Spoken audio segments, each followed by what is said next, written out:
पालकमंत्री प्रकाश आंबेडकर यांच्या हस्ते पोलीस दलाच्या 26 नव्या वाहनांचे लोकार्पण। जिल्हा पोलीस दलाची कार्यक्षमता वाढवण्यासाठी जिल्हा वार्षिक योजनेच्या निधीतून खरेदी करण्यात आलेल्या 26 नव्या वाहनांचे लोकार्पण राज्याचे आरोग्य मंत्री तथा पालकमंत्री प्रकाश आंबेडकर यांच्या हस्ते करण्यात आले।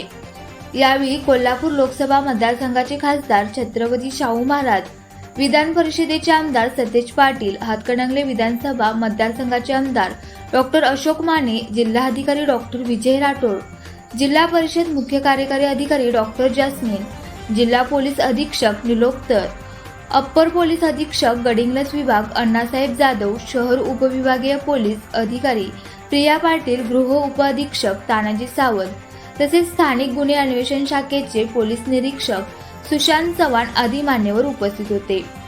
सन 2025-26 या आर्थिक वर्षात जिल्हा नियोजन समितीच्या माध्यमातून पोलीस दलाच्या बळकटीकरणासाठी सुमारे 2,80,00,000 रुपयाची तरतूद करण्यात आली। या निधीतून 2 Scorpio N, 7 Scorpio Classic, 11 Neo, Bolero plus 1 Innova Crysta, 1 वज्र वाहन व 7 मोटारसायकली खरेदी करण्यात आल्या।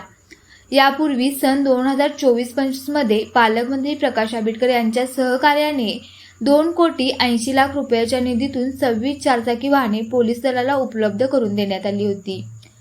सध्या कोल्हापूर जिल्हा पोलीस दलाकडे सुमारे 455 वाहने कार्यरत असून त्यामध्ये 213 दुचाकी व 242 चारचाकी वाहनांचा समावेश आहे।